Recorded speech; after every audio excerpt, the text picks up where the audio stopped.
নমস্কার বন্ধুরা, মাছের ঝোল বা মাছের ঝাল রেগুলার বাড়িতে হয়ে থাকে।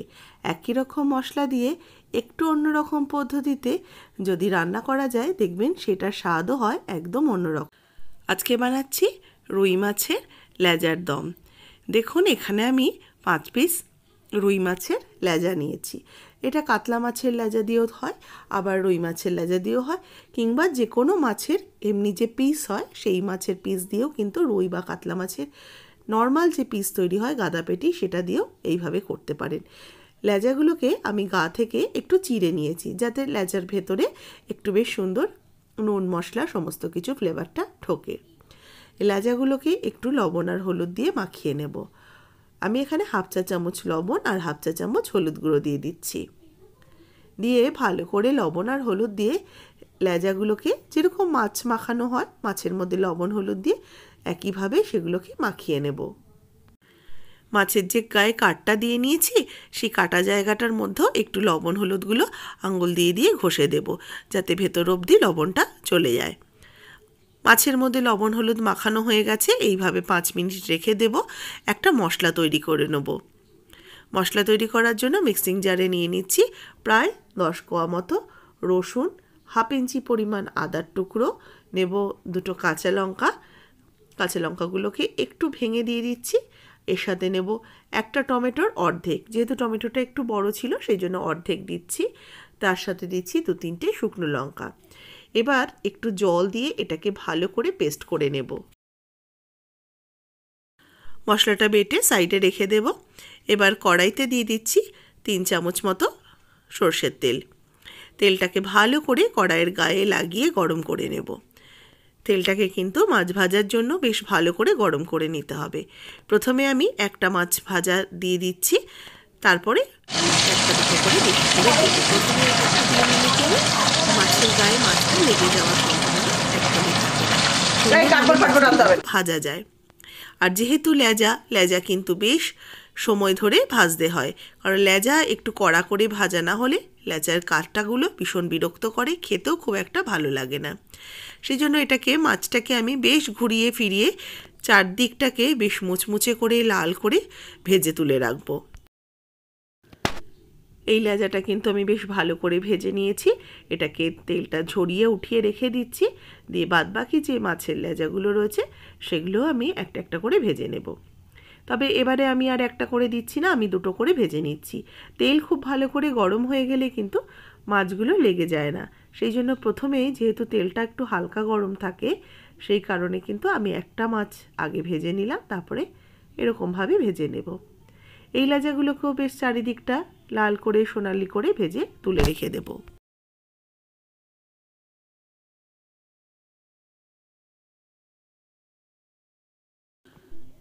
সব কটা মাছেরই লেজা আমার ভাজা হয়ে গেছে। এবার একটা পাত্র নিয়েছি, একটা ফ্রাইং প্যান। এটা কিন্তু এখনও আমি গ্যাস ওভেনে বসাইনি। এতে নিয়ে নিচ্ছি প্রায় 2টো বড় সাইজের পেঁয়াজ কোচানো।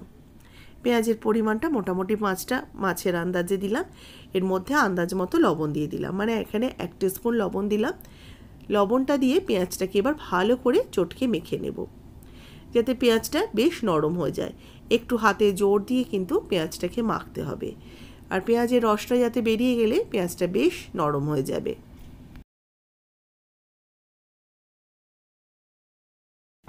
দেখুন, পেঁয়াজটা মাখতে মাখতে বেশ নরম হয়ে গেছে, পেঁয়াজের থেকে বেশ রস বেরিয়ে গেছে।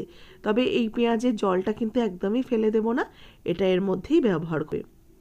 এবার প্রথমে যে মশলা বেটে রেখেছিলাম মিক্সিং জারে, সেই মশলাটা দিয়ে দিচ্ছি।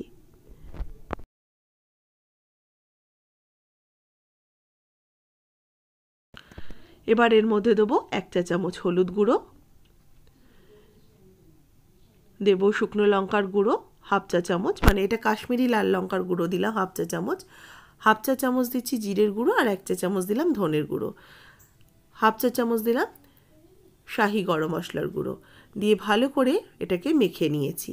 মাখার সময় ক্যামেরাটা অফ হয়ে গেছিলো, বুঝতে পারিনি। আর এর মধ্যে দিলাম কিছুটা গোটা গরম মশলা, দেব একটু তেজপাতা, আর দেব সামান্য একটু চিনি। লবণ তো আগেই দিয়ে রেখেছি।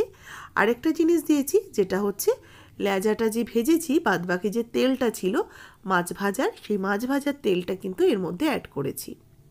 দিয়ে সমস্ত উপকরণ দিয়ে পেঁয়াজটাকে ভালো করে মেখে নিয়েছি। মাছের মশলাটা তৈরি হয়ে গেছে। এবার আমি যে মাছগুলোকে ভেজে রেখেছিলাম সেগুলোকে একটা একটা করে সুন্দরভাবে সাজিয়ে দেব।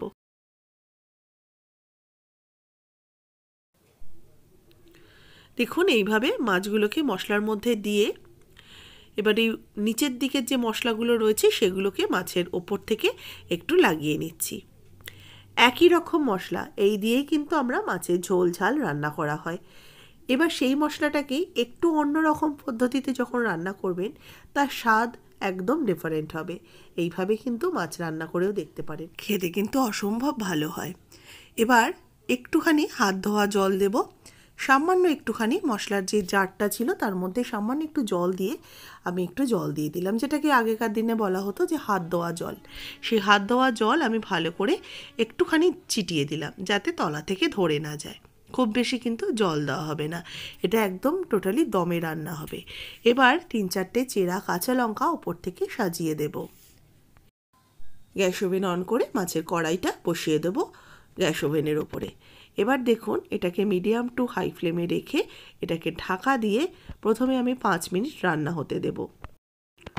5 মিনিট হয়ে গেছে, মাছ থেকে দেখুন বেশ অনেকটা জল বের হয়েছে। এবার এই মাছগুলোকে এক পিঠ উল্টে দিয়ে আরেক পিঠ রান্না হতে দেব। খুব বেশি খুন্তি দিয়ে নাড়াচাড়া করার প্রয়োজন নেই, যেহেতু এটা দমে রান্না হচ্ছে সেই জন্য এইভাবেই কিন্তু রান্নাটা হবে। আর মাছগুলোকে উল্টে দিচ্ছি যাতে অপর পিঠটা সুন্দরভাবে রান্না হয়ে যায়।